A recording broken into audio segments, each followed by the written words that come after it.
Welcome back, guys. This is Adrian Conway, the co-founder of FNX, and I am here with another opportunity to sit down with one of our ambassadors and have a face-to-face interview. Today, I am joined by Ashlee Kelly, who is joining us out of Vermont. And as you guys know, the whole point of this Live in Victory interview series is for us to get to know each other. We want to be able to express and understand and start to learn about each other across this country, the different faces and interests and professions that all represent us as a company here at FNX. So Ashlee, I want to first and foremost welcome you. Thank you so much for taking the time today. Of course. Why don't you introduce yourself to our audience? Just a brief couple sentences if you can. Hey guys, so as Adrian said, I'm Ashlee. Most people call me Ash. I was born and raised in Bermuda. I spent about the first 10 years of my life there, but we're very small and have very limited resources. So that and a kind of set of unfortunate circumstances moved me kind of stateside. So I reside in Vermont. I work at a residential treatment facility. I run a blog to kind of speak about my experiences. And I just kind of love empowering people and being authentic and real, and that's kind of what FNX is. So I'm really excited to kind of be a part of this community. I love it. I love it. So you gotta express to me a little bit about this transition in life that you had, coming from Bermuda to Vermont. How different was that? Was it like scenically and way of life like so tremendously different? And how did you adapt? I wouldn't say it's tremendously different. The temperature, yeah, no, Bermuda's an island in the middle of the Atlantic, so snow and ice, not really my cup of tea. But I have a couple of medical conditions, and unfortunately, I was doing really well for about the first 15 years of my life. I'm really thankful for that, but things started to take a pretty steady decline when I was about 16. So I ended up flying back and forth between Bermuda and Boston, where I was receiving my care. And I think in about a 5-year span, I probably went back and forth somewhere near 12 times. And it was just really hard to kind of maintain my education and my personal life and my professional life. So I figured if I couldn't control kind of what was going on in my body, I could kind of control where it was happening. So I just kind of woke up one day and kind of right after surgery and said, well, this kind of sucks, but I'm just going to kind of pick up and move and rebuild my life and hopefully make something that I'm proud of. And here we are, I think almost 7 years later. Wow. That's really cool. That's awesome. And I mean, I know we're going to hear more about that period of your life, I'm sure, as we kind of dive into some of these questions. The next thing I wanted to ask was about your career. Now you said tell us again what you do.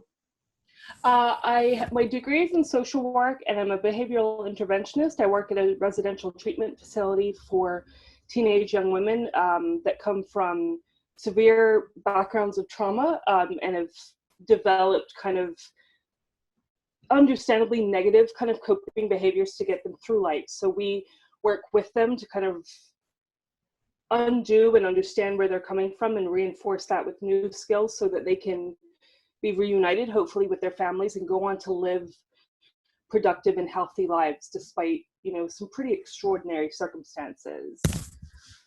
Wow, what an extraordinary position that you're in. Honestly, when I think about that and even hear your description, the amount of empathy and understanding that you have to embody to, be able to work with people that are dealing with such circumstance, and also the ability to still lead them, hopefully, to greener pastures, if you will, even through just their psychology and emotions. I can't imagine the challenge of that. What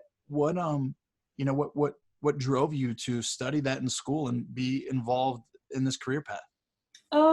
I would definitely say my own medical history inspired that. I have a lot of respect for those in our medical field, especially right now. Thank you for everyone that, is helping to keep us well. But I found myself a lot of the time asking why nobody really understood. Everybody kind of focused on the medical aspects and my physical well-being, which I'm thankful for, but nobody ever asked me how I was doing or how my family was kind of handling that. So I wanted to go into the medical field, kind of didn't excel in math and sciences, so a doctor was out, but I figured social work gave me an opportunity to kind of take my life experiences, and I figured if I could help one person maybe understand that this isn't happening to them, that they could still have a beautiful life despite kind of the worst circumstances, that my life somehow makes sense. So it's kind of a give and take. I try to give to my clients as much as I can, and selfishly they tend to teach me a lot in the process. So it was a good trade-off.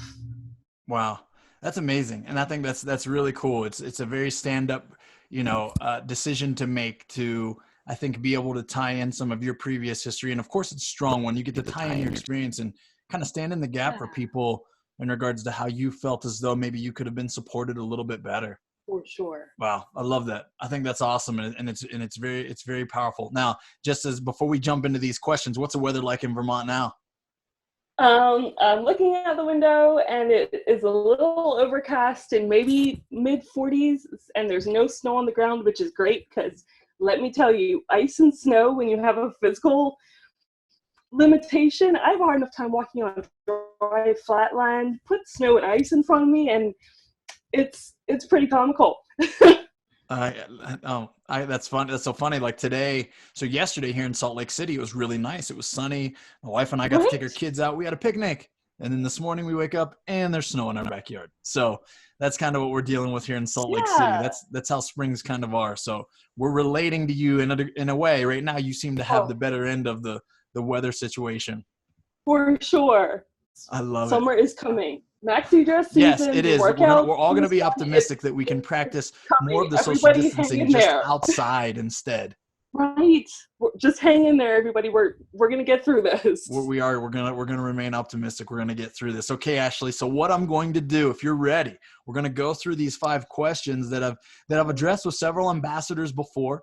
And it's a great way for us to tie our brand and our community together, and kind of get to know some introspective things about your life aside from what you do and where you currently live. So the first question, of course, is what made this link happen? What made you join FNX? And if you have a favorite product, which one is it? Oh, goodness. So Sarah is a part of the media team, and she actually reached out to me. It appears she kind of got a hold of my Instagram and said, I just think you should kind of take a look at this company and see kind of just right off the bat, what do you see about us? And the first thing I noticed was the logo, and I remember being drawn to it and thinking, how does that tie in? And then as soon as I realized there was a sense of rebirth and a sense of strength, it was like, okay, I have found my home. And then as soon as I kind of joined the ambassador group, there was such a tremendous sense of community. I don't know that many ambassadors kind of know each other one-on-one, but it was like this instant sense of connection and rapport and support, and I could not wait to be a part of something like that. And if I could learn from other ambassadors and kind of how to help improve my life, it was like, why wouldn't I be a part of this? It's incredible. Wow, that's amazing. I mean, seriously, first of all, just even your description and the process for you. And there are a few people that get reached out to from members of our staff, some of our sponsored athletes. But for the fact that it was kind of just a pretty cold invitation, right? Like you're like, oh, I don't even really know who these guys are. Yeah, but, it was even shocking. if it's just Sarah seeing something in your profile or the things that you share or the transparency of which you share. I mean, getting to know you on this interview face to face, of course, allows me to see clearly what was probably picked up on through your social media. So that's amazing. But also, like, for you to be able to resonate our imagery and our branding, and then tie that into something that you're so passionate about, and like, of course I want to be a part of it. That's really encouraging to me, and that really helps me understand that we're on a really good path, hopefully, with inspiring people to want to be a part of it, because we're just trying to do better. I love it. Absolutely. Now, have you had a chance to try any products yet? What's your favorite? Okay. Yes. So I'm trying to learn about protein shakes now. So any listeners, please help me out, because protein shakes are as I'm sitting here with a There we go. I bottle. love it. I'm trying to learn about the protein shakes now, but because one of my medical conditions unfortunately incorporates a lot of pain on my day-to-day life, the CBD rub is something that I use kind of all the time because that how I'm feeling the day tends to dictate my level of productivity. So there are days where I can't really get out of bed and I can't really move. So the rubs kind of help me maintain it at least to a level that I can still get up and be productive and incorporate like some daily kind of living tasks into a workout on days where I just kind of want to do nothing. And then the men and women's kind of daily vitamin Oh, so was awesome. godsend. I'm immunely compromised because of my conditions, and I've tried days where we've tried like 6 or 7 different vitamins to help with the immunal boost and everything. And Phoenix's multivitamin kind of did like a one approach supports all, which was so much nicer than having to do like multiple sets of vitamins a day. But yeah, mastering the protein shakes definitely on my to-do list. Hey, that's okay. Listen, we'll be able to help you do that down the road. We'll Yeah. continue to educate on some great recipes and some different things. If you don't follow me on Instagram, feel free. I have been Yeah. posting lately. What I've got in my shake right now actually is a combination of the greens and the AM protein, which is called Yup. Restart. That's like one of my favorite morning things to do. Or like what I'll do is once we wrap up our interviews, probably go do my workout for the day. And so this Okay. gives me a little energy and my protein at the same time, also with the greens in there. Nice. So, there's a couple ways to go about it, but I do want to share with you, and I don't think we'll release this before the product drops because hopefully we're releasing it next week, but we Awesome. are releasing an immunity matrix. I mean, it's literally Oh, going to even be, a great addition, but it will certainly supersede our multivitamin. So awesome. it's a step above the rest for sure. So keep your eyes posted on that. I'm Oh, going to be sure. shooting some content for it in the next couple of days so that we can hopefully start to be able to ship it to people soon. And it includes like so many essential Awesome. vitamins and minerals, but a lot of elderberry complexes in combinations so that it's kind of like that immuno boost type thing. Good. So that just made me, you mentioning the multivitamin made me think of that. I love it. Yeah. So this is great stuff. Those are 2 great key products that we sell, especially for the rub. It's funny. I just started this new workout regime, so my body's a little bit sore. And Yep. I got out of the shower last night, and my wife saw me like just caking it on my body, like just everywhere. And she's like, "Oh, Just well, at least I laying like it the up. smell It's of fun. it, so you smell good for a while." At least I was like, "Yeah, that's true. At least that's a positive as well. It doesn't only help with pain, but it's pretty pleasant as well in the smell." So Yeah. I love it. Okay, so a little bit more of a, I guess, reflective question, and this can sometimes, um, be something that takes you back a little bit in regards to childhood or something that you experienced. But growing up, Ashlee, was there a big obstacle that stands out to you, and what was it? Ooh. Unfortunately, I think my biggest obstacle wasn't an external force, but more so my kind of internal insecurities. Children, thankfully, most of the time are really welcoming. They don't see kind of differences or what's odd about somebody. But I noticed very quickly I wasn't like the kids around me. I didn't walk like them. I certainly didn't run like them. So for a very long time, I just felt different and not in a way that was celebrated, but kind of ostracized. So I had to learn how to be okay with just being different and knowing that that wasn't going to be the end of the world. And the second I stopped kind of penalizing myself for it and the more I started embracing it, the world just kind of looked better. When you look in the mirror and the first thing you see is an enemy and that everything you encapsulate at one point was everything I hated, as soon as I kind of flipped that on and said, you're different, that's not a bad thing, it was like, oh, okay, this is gonna be all right. So I would definitely say I was probably my biggest obstacle for a while, and then as soon as I kind of realized my worth and my uniqueness and my strength, I could then start making other people believe it, because not everybody is incredibly positive about what's different, but when you're in a negative space, you feed on that versus taking a stance where you can be compassionate and kind of educating people about differences. So yeah, I kind of had to get out of my own way. Yeah. I mean, wow, that's really powerful. So I just got asked as a follow-up, like when was that started to kind of be a clear, not only a battle, but more of like, okay, I'm gonna be better here. I can do Um, this. I would say, unfortunately, I'm going to do the better part didn't happen until I was much older. Okay. So probably in the last 5, 6, 7 years, around the time that I started my blog. But I would say the challenges were more so in childhood, kind of right as you started school. Unfortunately, at that time, your peers are the most impactful and influential parts of our lives. So it takes those negative comments and those stares and those points. For every positive, great thing my family might have said, it only kind of tackled one or two of the really nasty comments that I was said to as a child. So, yeah, I mean, it wasn't awful. Anybody, whether they be a kid or an adult, kind of stands to face adversity.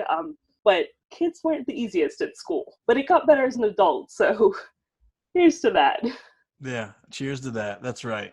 And hopefully people are only continuing to improve upon it. I mean, it's an Yeah, interesting issue that we face as a culture, right? It's like for sure.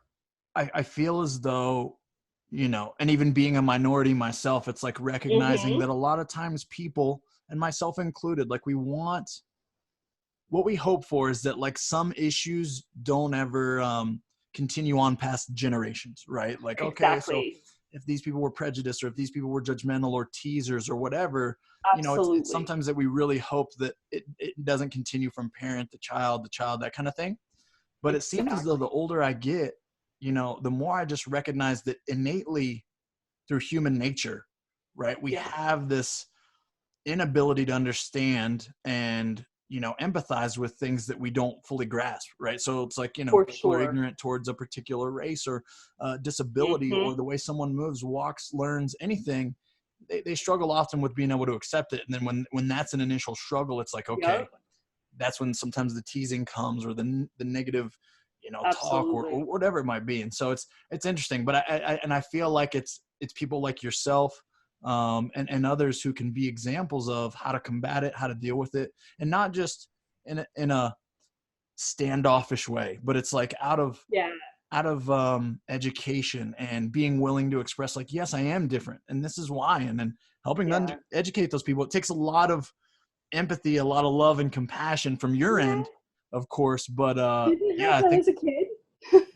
No, for every person that kind of tended to point a finger, like it was like, oh, okay, well, I guess we're gonna go there. And you get older, and it's like, okay, that's actually not helpful, and it might just reinforce another stereotype. So you have to start with kind of empathy and compassion and respect, and hope that they give it back to you. And if they don't, I had to learn that it becomes less about me and probably more about what they're dealing with. And they're probably fighting a battle that I don't see. So I can't force them to see it. I have to support them while they kind of figure out their own stuff and hope that they absolutely. do. Yeah, absolutely. And you couldn't be more correct. I appreciate that perspective. It's certainly refreshing to say the least. I love it. So we're going to jump to question 3 here. Um, Growing up, this is another kind of growing up question, but it could also be current. Who was someone that you looked up to and why? Okay, so I was in training for the Paralympics for uh, probably the age of about, fortunately, training for the London Paralympics at the time. But I was introduced to the Paralympics, and it was like eye-opening that suddenly you could have people that had challenges or limitations and disabilities that are still incredibly strong and driven and dedicated.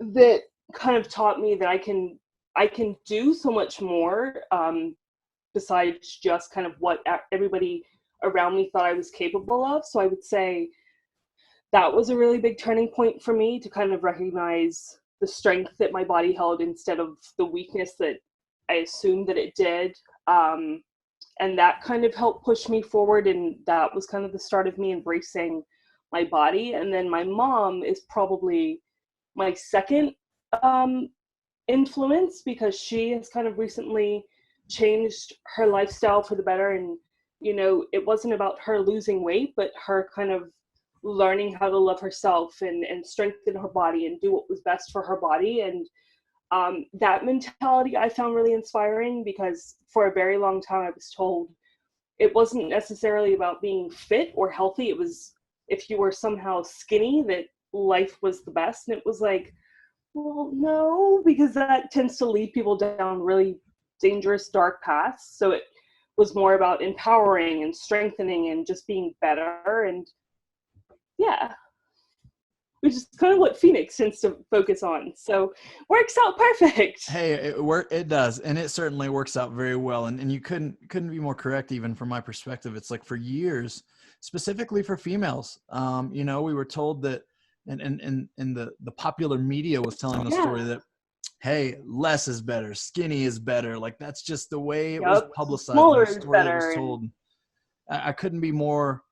Honestly, I couldn't be more proud of the transition that it seems publicly and through media it's taken.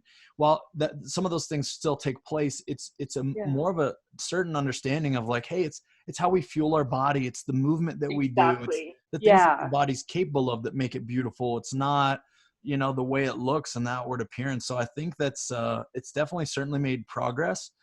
For sure. I think I've got an advantage because I've been involved in the CrossFit community for so long. Yeah. And that was one that honestly taught me personally that, you know, I'm not even going to worry or be concerned with the veins in my arms or the lean body mass or the flex in the mirror. It's going to be, okay, I'm going to just train my body to move really well and try to train it to do as many good things as possible. And all the other stuff can be a byproduct of that, sure. But it's really about, you know, improve your capacity, because that's what's going to put us the furthest away from sickness. Right? And so that's our goal. I love it. I love it. Let's go on to number 4. Now this is the big one here. And this is the one that we really get a chance to, you know, think about what the Phoenix embodies in itself, but specifically to your lifetime. In your lifetime, Ashlee, what was your Phoenix moment, or a chance where you had to rise from the ashes? I would say it would probably be the circumstances that had me relocate to Vermont initially. Unfortunately, I had a pretty significant medical scare that almost cost me my life. At that point, I had withdrawn from college because I just wasn't well. I had quit rather both of my jobs because I couldn't sustain it. And I went through such a period of depression and kind of denial that, you know, everybody had said, love your body, you know, to honor it, that you were blessed with it. And I couldn't understand how I was supposed to appreciate or be thankful for a body that failed me enough to almost cost me my life.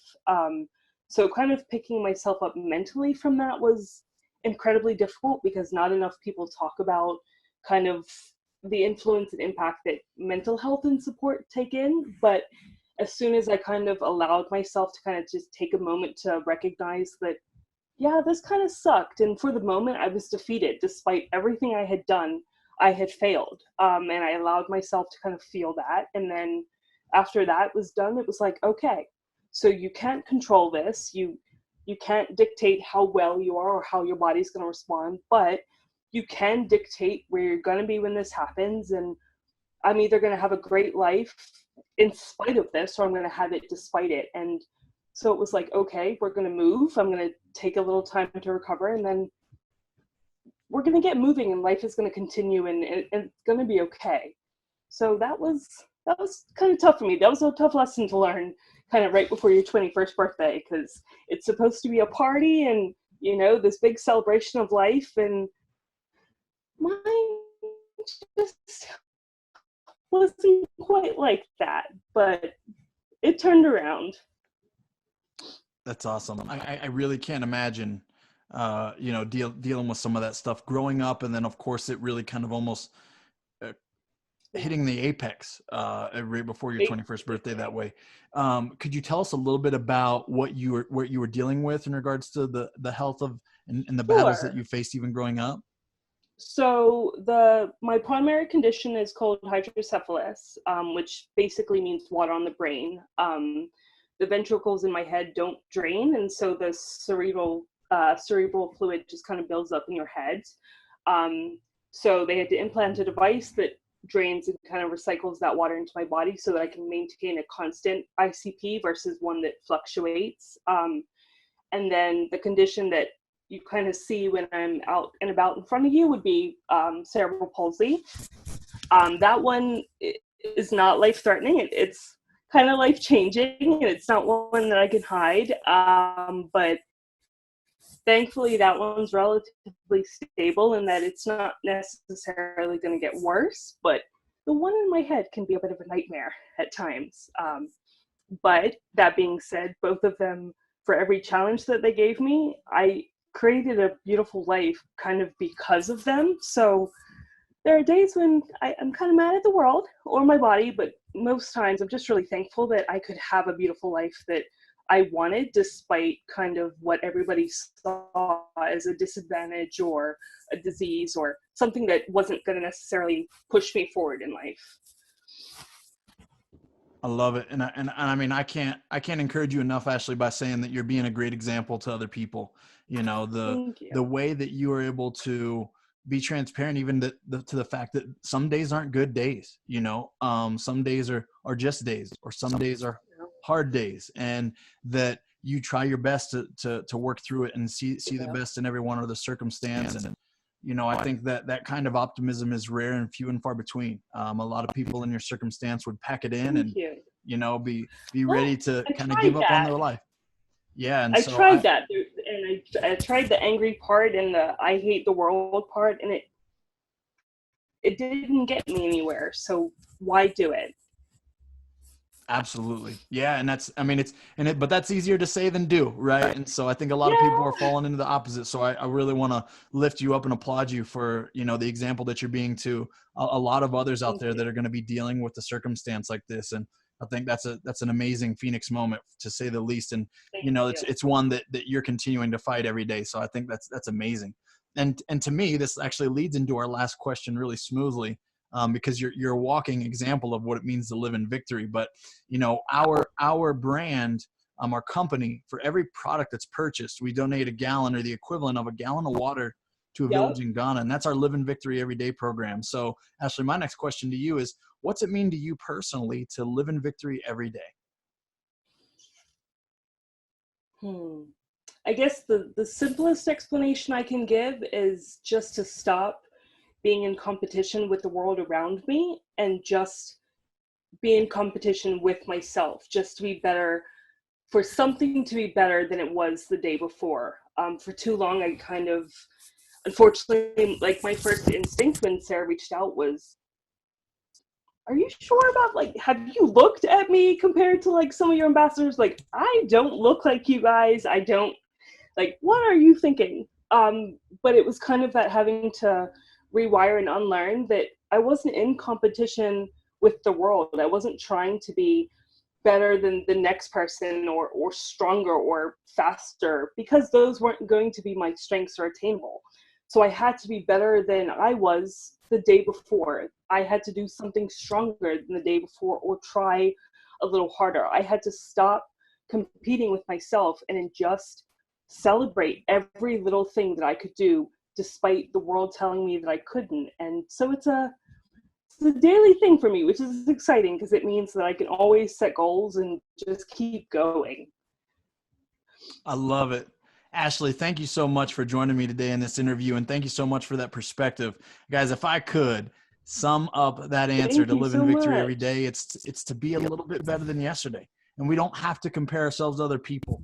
We don't have to, you know, look externally to achieve the dreams that we hope for. It's just being a better version of ourselves every day. And I think that's an amazing, you know, way to end this interview. That's the home run, if you will, in that description, Ashlee, of a way to live in victory every day. Guys, if you know, if you're listening to this podcast, or if you're just watching us on video, I hope that you're encouraged from this. Feel free, Ashlee, I don't know if you want to share, but where's a place people can follow you, or you maybe keep up with what's going on for you? Yeah, so my Instagram is probably where I'm most active, and my username for that is MENINAFORTE 92.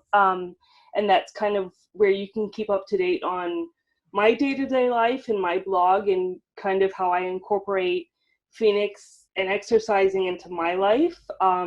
So give me a shout. If you have a question, reach out. I'm just really thankful to be a part of the community, and I would love to talk to some of you guys. So see you soon. I love it. I love it. Well, I certainly felt like I just made a new great friend. So I hope you guys do as well. Remember, our goal as a company, guys, is to continue to inspire you, to provide you with the world's best products that we have access to, and not just be focused on rising up, but be focused on rising together. So I hope that everyone enjoyed this episode, guys, and stay tuned for the next one. Bye, guys.